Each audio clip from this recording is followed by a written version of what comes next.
So, Dennis, here's the thing, man. All roads lead to Rome, but which road you take decides whether you actually get there or not, and what happens to you along the way. So earlier you were telling me about, the various types of love. I looked it up, but it was slightly way beyond my pay scale. So tell us about it, man. Yeah, well, it's interesting because we had this conversation yesterday about unconditional love, and I Yeah. really kind of got like looking into it, into the topic itself, and it's really quite interesting. I was always brought up, and everything evolves. And so, I was brought up learning about the three different types of love, and now what has happened is over the course of time is that more types of love have been added, and so it's just a really interesting thing. And when we talked about yesterday, when we talked about unconditional love, and is it real? Can we even achieve it? Can human to human? Can there be unconditional love between human to human? And I think really what we're talking about is the whole concept of the agape. So AGAPE, agape love, which is that purest form of selfless love. And when you take and you look at that, it always goes from God towards us. And so what the concept is that it's a godly type of love in that it's unconditional. So God's love is unconditional. However, the requirements for heaven are conditional, right? So the love itself is in fact unconditional, according to scholars that are much smarter than me. So I think really what we're talking about is the agape type love. However, yesterday, now we're going to get into another type of love here, and I hope I pronounce this correctly. It's Felucia, or philautia. And what that's referring to is self-love. So that self-love, where we really talked about loving ourselves first, right? That's what that's, I didn't even know that had a name for it. I always just thought it was like playing with yourself. So Oh, exactly. I was about to say quite synonymous with something sounds very similar. right, right. Which is not self-love, but yeah. Yeah, absolutely. No, absolutely. Kind So of, kind I of. totally get it. So you know what? I think. Continuing from what we talked about yesterday, I think the two extremes of the love would be that you start with loving yourself, but eventually you end up loving somebody else to absolute surrender and your annihilation. Well, I'm being Yeah, metaphorical and yeah. poetic here, not annihilation, but you start with loving yourself. That's the core. You got to start your life with self-love. You got to start your life Yeah. with respecting yourself, valuing yourself, loving yourself, and then you go through the various types of love, the progressions, the levels of love, and eventually you reach the level of selfless, Yeah. unconditional love. And I'm going to expand it further, not just romantic, though we are talking about romantic love, but for a moment I'm going to traject there. Not just romantic love, but then love for humanity, love for the universe, love for God, love for Yeah. creation, love for nature. But everything would start from loving yourself. If you have self-hatred, if you have no respect for yourself, if you're suffering within yourself, you have nothing to give. Yesterday, jokingly, when Bina said you're going to start with yourself, I said, if you love yourself too much, you got no love left to give to somebody else. But on a Right. serious note, if you don't start your life with self-love and self-respect, you would not know any kind of love. You would not know how to value anything. You would not know how to give. So to be able to Right. give and project, okay, project, that's the word. Oh, right, that's it, projection. So love for another person is really just a projection of your inner soul. And if you don't have Of love for course. yourself, you've got diddly do to project, man. No, you're absolutely right. And what I think when I think of this agape type of love, where we're really being selfless. And I've heard this before is in the Bible there's, I believe it's John 3:16. There's a scripture that says greater love has no man than one will lay down his life for his friends, or something like that.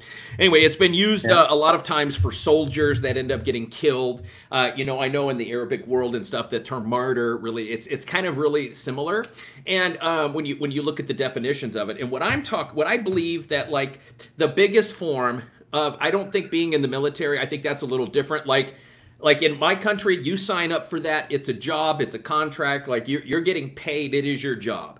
What I think that Right. selfless love comes in is that if there is a car You're standing next to somebody that you claim to love, and there's a car barreling at you, and you make sure they get out of the way, and you end up getting hit. Now that is an act of selfless love. And I agree with what you're saying, because I don't think that you can get to that part. I don't think that you can get to that level of loving somebody else until you love yourself. And I also just want to say, that we are not, this conversation is not talking about love languages. That is not what this is about. That is a totally different concept. So this is about, how do we love ourselves? If we can't love ourselves, or if we do love ourselves too much, how can we actually take and reach that level of the agape, or selfless, unconditional type of love? And I agree with you, FQ. It all starts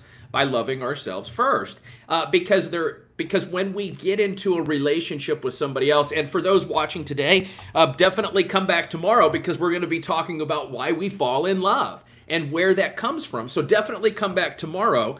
What I'm going to say, though, is, like, for today's topic, I just don't think that until you learn to love yourself, and this isn't just about, like, taking bubble baths and self-care Sunday and all this crazy stuff we do, like people talk about in the Western world. It's crazy. You know, a lot of people I know in countries where I do business, you know, like, they don't have time. They just don't have time, because they need to go, like, make money for the day and be able to pay for their lifestyle and so forth. So learning to love oneself is super important, because if we don't know how to love ourselves, then we will always put ourselves in a position to take other people's shitty version of love. That's how we end up getting unequally yoked to somebody, is that we end up, it's not just tolerating something. If I don't love myself, then it's okay for you to not love me too. That's really what we're saying, because we attract what we're putting out there. If you don't start your life with loving yourself, I think you would never be able. You'd be forever deprived of receiving love or giving love. Yeah. And that's really a sad situation. And regardless, you know, again, before we went live, we were having a conversation about cultures. Yeah. In the industrialized world, this happens a lot, where people, you know, talk about, you know, I was abused as a child, I was told I'm useless as a child, and as a result, I have no love for myself. Whereas in the non-industrialized world, where we have to struggle and fight and strive to just get through with the day on a daily basis, we don't have those issues. So I at times I may be crass about these problems, but I'm just saying that, you know, it's not because I don't think there's a problem, I think, but because I'm coming from different part of the world, and Dennis is from a different part of the world, and at times there are differences in understanding. Now, an example of self-love, Dennis and I almost always agree, okay? You will very rarely see us disagreeing about something, and even when we're disagreeing with something, it's typically because we're just having fun and joking, or maybe something very, very trivial and you know, frivolous. About real things, that's because we're just too smart, equally amazingly intelligent people. And if we didn't have that self-love for ourselves, we could not have projected this. I mean, I know I'm being frivolous right now, but I'm also being serious. Yeah. So because of that self-love and self-respect, we projected that on each other. And, you know, Dennis, I know because he was my NLP teacher.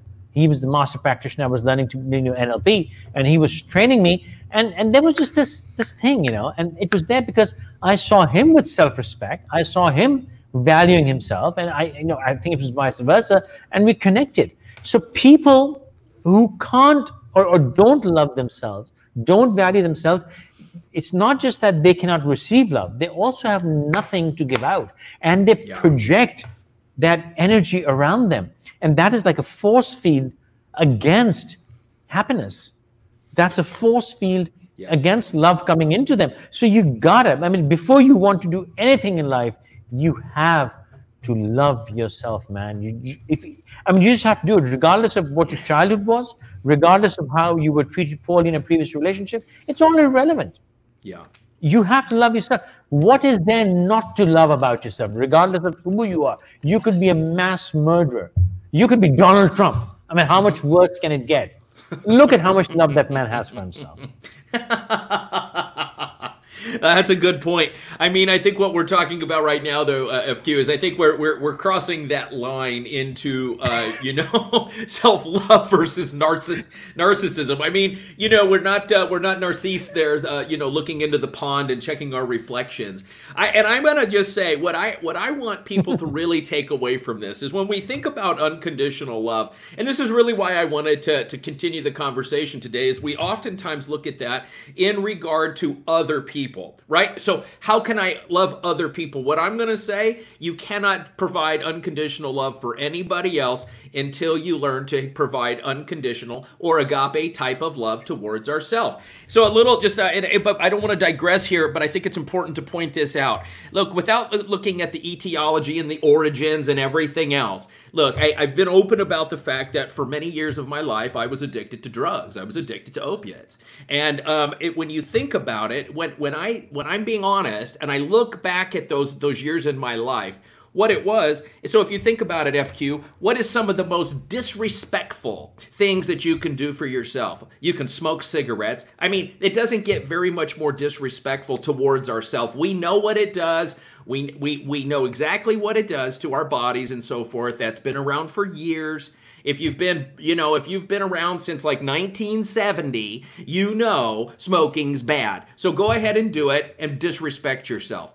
The other thing, drug addiction. When you think about something like that, many times that is based in such a level of self-hatred. It's just such a level of self-hatred. So instead of like looking at the origins or the etiology or where did this start, because I spent a lot of time in school wanting to understand why I love to do drugs so much. Well, the reason is because I had no love for myself. And I'm not talking about the chemical addiction. I'm not talking about genetic predispositions. I'm talking about the behaviors that caused me to take and look at why is this a viable option?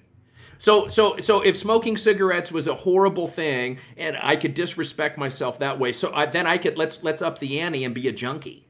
Right? Let's just go ahead and be a street junkie. Because it doesn't get any lower than that. Truth is, until I got that whole situation, I made sense of it in my head. I had terrible relationships with other people. I had terrible friendships, romantic relationships. April and we hated each other, and it was all stemmed from it had nothing to do with the drugs. It had to do with my self-loathing. And so when we learn to accept ourselves, faults and all, that's when we'll truly start to experience unconditional love from other people, because part of accepting ourselves means that we have to provide ourselves grace, empathy, and patience. Directed inward. Go ahead. Yeah, I might use the wrong word here. Unless you're selfish, I've always said this, you're useless.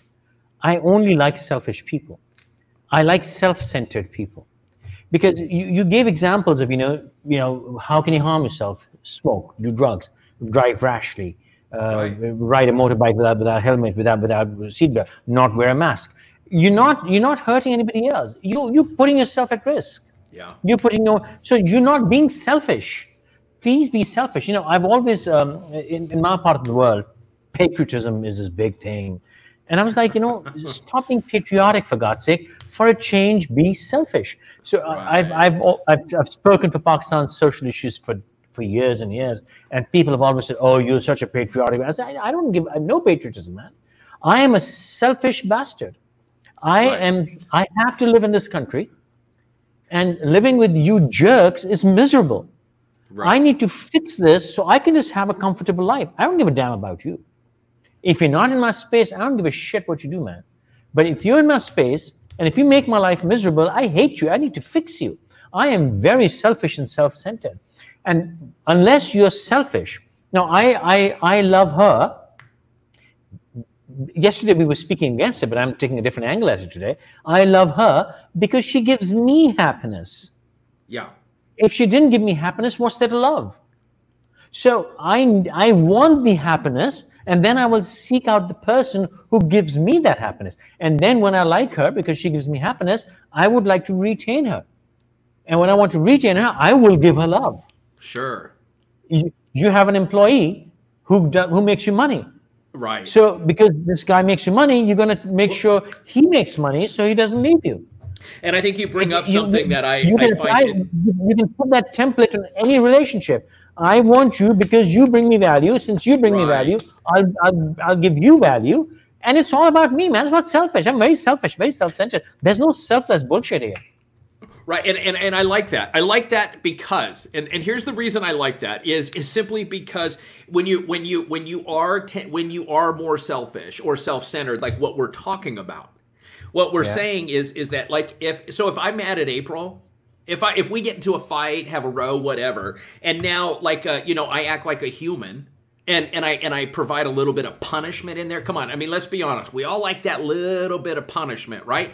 I mean, come on, it's super gratifying. It's super gratifying to see these people that are the anti-maskers. No mask, no mask, no mask. And then you read a headline that says, oh, they died from COVID, right? It's kind of like, well, what I'm getting at is that when there's that punishment involved, I think when you're selfish, you understand that, wait a minute, if I punish April, really I'm punishing me. Because she's not friendly, she's not nice, she's unhappy, and then guess what? I have to deal with the consequences. Like, that just doesn't, when you play that out in your mind, that doesn't make a lot of sense. And so that's where, and I just want to take a minute to, because I don't want to forget this, to our good friend Kushbu.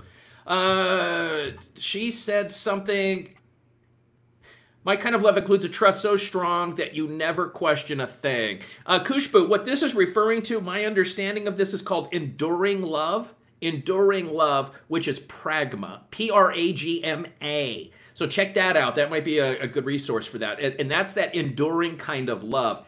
As far as like trusting and not I don't know. Sorry. Okay. Why we didn't catch this, man? Did you notice this? Which one? There's what? What kind of love are you in? We transpose the words on. It's W-A-H-T instead of W-H-A-T. I don't know how the two of us missed that. Our eyes see, perfect example. Last minute edit. That our eyes see what we want to see, right? Yeah. So, and I mean, like, again, when you think about it from love, when you look at somebody else, what do we see? We see what we want to see. If I truly love somebody and it's selfless, I'm not seeing cellulite or, love handles. I'm seeing somebody that I love. Go ahead. Sorry, I just had to interject that. That caught my eye. Yeah, that's right, man. So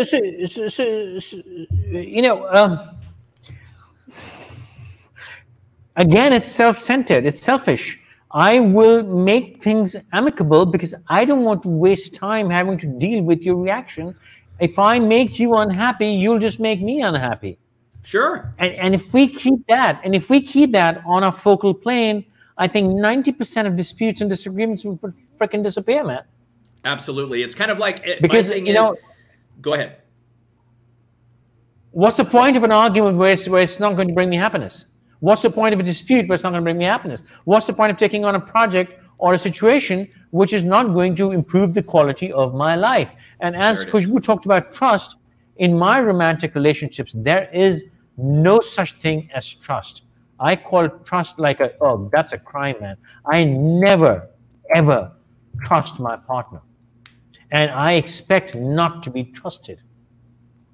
Because every human being is, when you trust someone, you take them for granted. And if you're with somebody who doesn't have the potential to go away or the quality to be attractive to others, you're with the wrong person, man. Yeah, I mean, when you're in love with a beautiful husband, hey, Dennis, when you're in love with a beautiful woman, it's hard. Everybody wants her. Oh, of course. Because she's the most beautiful girl in the world. Dr. Hook, man. Yeah. The interesting thing is when you talk about trust, and I had not heard it put that way, so I really appreciate what you just said. What I think, though, is that, because what my thought is that, well, and of course I go right to my relationship with April, and it's like, well, I trust that she's going to do the same thing over and over. Like, that's not fair of me. That's that other side of trust. And that's not fair of me to go, oh, well, if I do this, well, I trust that she'll just do what she's always done. I mean, in some ways that's a good thing, but it also, we have to take and remember that when we think about somebody in a certain way, in many cases, that does not allow them to grow. So we want to take and set the other person up for success as well. Look, as far as like being selfless love towards another human being, I think it's a balancing act. I really do. I think that is all. I think a lot of times we talk about love, and we get love and relationships as if we intermingle them a little bit too much, I think. They're not mutually, I mean, they can be mutually exclusive, but they don't have to be. So, I mean, there's plenty of people in relationships. Take a friendship. I know plenty of people that live with their best friend. There is no romantic involvement at all. But they have that unconditional love for each other. So what I really, like, before we kind of get to the questions here, what I really want everybody to think about is how can you, instead of looking at love, because it gets really, really tough and almost self-sabotaging in that, oh, how can I love somebody unconditionally? Start by practicing with yourself. Start by practicing with yourself. I get pissed off if my partner starts trusting me. It means that I've lost my mojo, I've lost my potential to go away, and I've lost my value that anybody else would want me. No, that's an insult. If my wife trusts me, Bina's sitting right there, if she starts trusting me, I have a problem. She's basically saying I'm worthless now, nobody wants me anymore. Or I don't have the potential to. So I insist. Come on, check my phone. Come on, look at it. Come on, question where I am. Call me weird, man. It turns me on. If I'm not trusted, it's a rush for me. I enjoy not being trusted. That's interesting, and it's just really interesting. I've not had anybody ever say that. So I really appreciate you saying that. It's egotistical, man. It's egotistical. It hurts my ego that you don't trust me? Listen, you trust me? What does that mean? You think nobody wants me? You think 50 girls aren't hitting on me? That's a shame, man. That's an embarrassment. I have more respect for people that just acknowledge who they are. I mean, listen, I don't necessarily like that some excuse me, that somebody is a serial killer, but it come out and admit it. I respect that. I feel insulted if people aren't hitting on her. I mean, like, what? Is she ugly? You blind? What's wrong with you, man? Well, it's so funny. I mean, it's funny because April has said to me, you don't get jealous. I'm like, what do you mean jealous? I said, there's nothing to get, well, when other guys talk to me, I'm like, well, what is there to get jealous of? I said, jealousy is based in me wanting something I don't have. I already have you. I said, so what you want me to do is you want me to be territorial. And I'm like, why would I do that? Like, why would I do that? If you want to cheat, go out, you're going to go out and do it. I'm not going to stop you. Like, why, like, and I said the other part of this is like, and why if someone's chatting up, man, it's a compliment to you. Absolutely, and that's what I said. I said, well, why wouldn't people want to like hit on you and talk to you and everything else? She goes, well, don't you find that disrespectful? I said, no. I said it shows me that I didn't marry a piece of shit. I mean, that's what it tells me. I'm with somebody. I'm with somebody that a lot of other see value. It's not just based on looks way quick. So it's that I'm an amazing person. Why would I be with somebody? Why would I be with somebody that sucks? Who's not just as amazing? Right. Absolutely. Yeah, I totally get it. So and listen, if you don't want anybody to look at your wife or your husband, lock them up in a room at home. Come on, you spend thousands of dollars buying her clothes. She spends bloody $500 on a haircut and makeup, and she comes out and you want to look at her. What's wrong with you?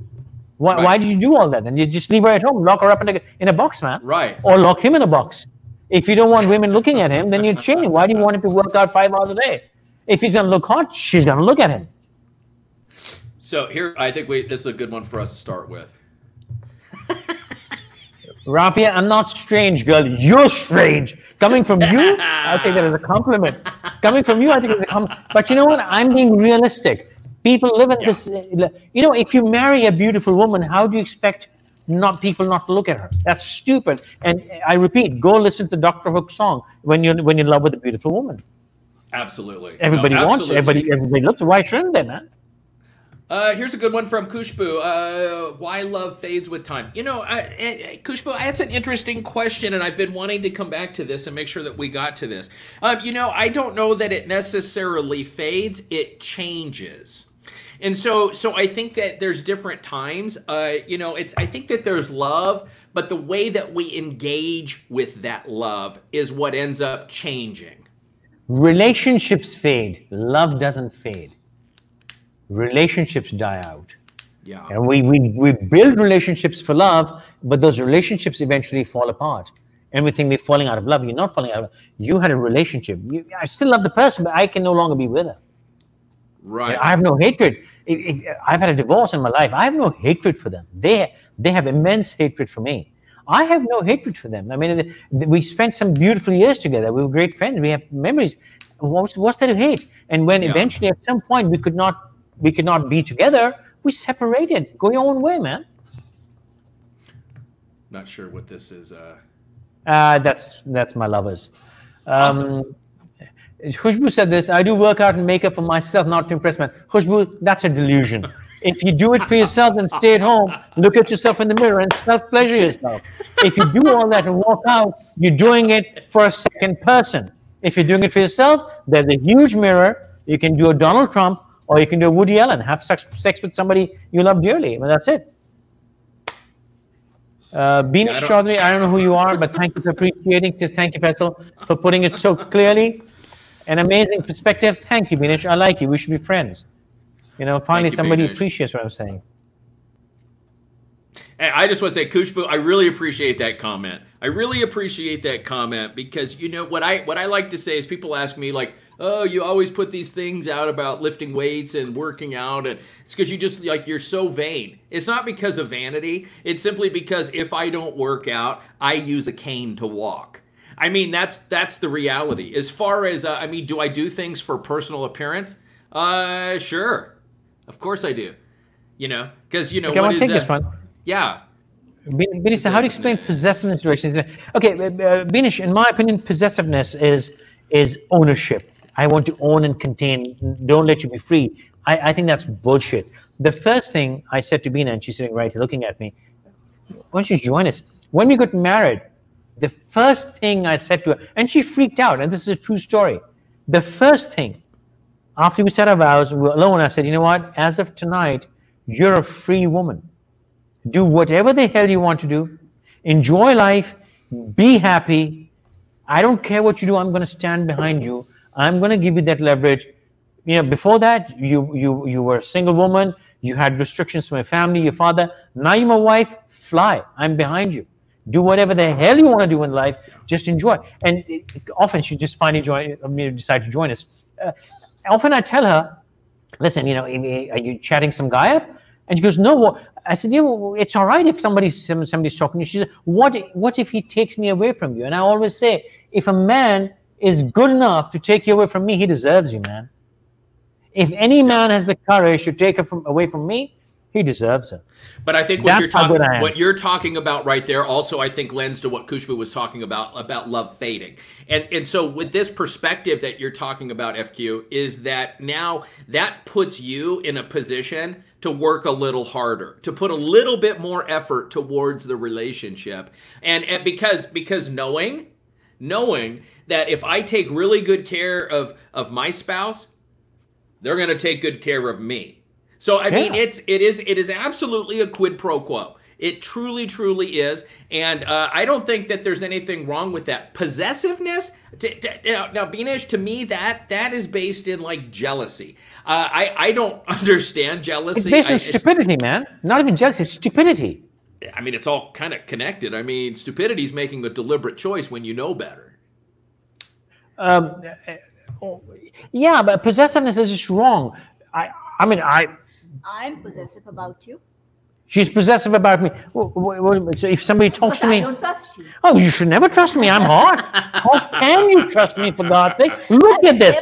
Look at this. How can you trust me? I mean, I'm hot.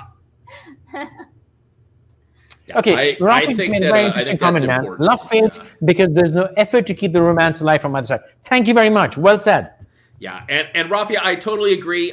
You know, as far as romance, listen, I mean, I think that has ebbs and flows. I mean, it just does. Life gets in the way sometimes. It has nothing, and I'll tell you, there's times that I don't feel very romantic, especially when I've had like 2 months of working 18-hour days, right? I mean, so life kind of gets in the way sometimes. It's just that we have to take and make sure that we prioritize that other person. Romance, listen, I'm romantic as far as, you know, romance in love. I think that comes and goes. That comes and goes. And there's a really good chance that your partner's going to have a much different idea about that than what you do. So as far as love fading, I don't know. I don't know about love fading. I think what ends up fading is my desire to engage in certain acts. So as far as like engage in certain parts of a relationship. So yeah, I like what you're saying. Thank you. Okay, 2 comments. One, Bushra says, Bina looking beautiful. Well, thank you very much. As always. Thank yes. you. You know, when I was 18 years old, and I think I've said this in one of our shows before, I was studying in the US, going to university, and had an amazing, beautiful, gorgeous woman who was my friend, right? So she's Persian. So one night we're sitting somewhere, and this guy walks past, and he says, "Hey man, you've got a beautiful girlfriend." And I was like, "Whoa, how dare you!" So somebody said, you know, he didn't say that she's ugly. He said she's beautiful. Why can't you just say thank you? Yeah. And that was the moment to realize, you know what? So ever since then, if somebody says you got a beautiful wife, you got a beautiful girl, well, thank you very much. Yeah. I mean, would you prefer if he said she's ugly? Would you prefer that? How stupid is that? All right. Totally agree. Totally agree. And the other comment Bushra has made, maintaining a relationship takes effort. I'm sorry, I disagree. Relationships are the easiest possible things in the universe if you can do a couple of things. Be honest. Say whatever you're thinking. And learn never, ever to judge. Open yourself, open your heart. You're going to spend 60 years together. How can you bloody have secrets? Imagine a life living with somebody. You open up with your friends. You open up with your mates. You would go with your girlfriends, and you would share everything. But you wouldn't share everything with your husband. But you don't share everything with your husband because of the fear of being judged by him. So in relationships, people should never judge each other. People should never, ever hide things from each other. And people should just accept the truth. As horrible and ugly as the truth may be, accept it for the sake of a relationship. And relationships become a piece of cake, man. That's my theory. Where does that all start, though, FQ? So to everything you just said, where does that start? Start with both people. Just open up, man. Well, it starts with you. I mean, she's right? with. Yeah, absolutely. It starts with you. It starts with you putting the effort towards you. So, right. Yes. So before I can expect others to trust me, I have to trust myself. Before I can respect others, I have to respect myself. Before I can love others. So what I'm going to suggest is, again, back to what we were talking about. Bushra, I agree with your comment. So relationships do take effort, but it takes the effort that I think that what FQ is saying. So I think everybody's right. I'm very much the I should probably go into politics, right? Or maybe I'm not hyperbolic enough. I don't know. I take more of a middle of the road approach. I just think that like until you learn to apply those same things to yourself first, there is no way that we can take and pass those on to anybody else. So, I mean, at the end of the day, like, why would you get so upset if somebody says that your wife is good looking? Of course. I mean, what do you think I'd get out with? You think I'd just go through life with somebody that's an idiot? Thank you. That doesn't say very much about me. And in fact, the interesting thing is people, and I use this as an example, that, you know, when April gets into one of her, you know, like we all do, of self-doubt, and she, you know, is being hypercritical of herself, you know, and she's talking to me about it. One of the things I say to her, and I let her go, but finally I get to a point, and my comment is always the same. Hey, listen, you don't get to talk shit about my best friend to me. And I think we need to take and apply that to each other. It's like, hey, listen, like I love you. I would not love somebody that you're describing. So that's not true. You must stop. So yeah, little side note is stop talking shit about yourself to your spouse. Yeah. Like that's disrespectful to them. Do not undermine yourself. Don't be negative. Don't be thankless. Do not undermine yourself. How do you want me to value you when you don't bloody value yourself? If you're going to sit there and tell me how horrible you are and then you expect me to love you? Right. You just told me what a piece of shit you are. Absolutely. Yeah, absolutely. We have time for a couple of more comments, and then we got a baby. Beanish, you're very welcome. Thank you. Thank you for coming on today and participating. I really appreciate the feedback. And is there a difference with loving and great point? I am the worst going to be why there's well, let's just say this. The representative Pakistan, if it happens for another, maintain the relation rather than care for their parents. I'm sorry, you have to watch our previous shows. We've talked about that at length. Well, I guess that's about it. So please, I think, Dennis, you know, the last comment I made about opening up, accepting, being truthful, not being judgmental, and really accepting the truth about each other. I think let's talk about that tomorrow, man, if you're up to it. Yeah, absolutely. I mean, we certainly can, and I think what I really want to finish today with is that all of these things, being judgmental, being jealous, being disrespectful, being all of these things that FQ just mentioned, you must take if you want to take and truly understand unconditional love. Then it's important that we love ourselves. Hear me? We love ourselves the way that God loves us. We have to give ourselves patience, grace, and empathy.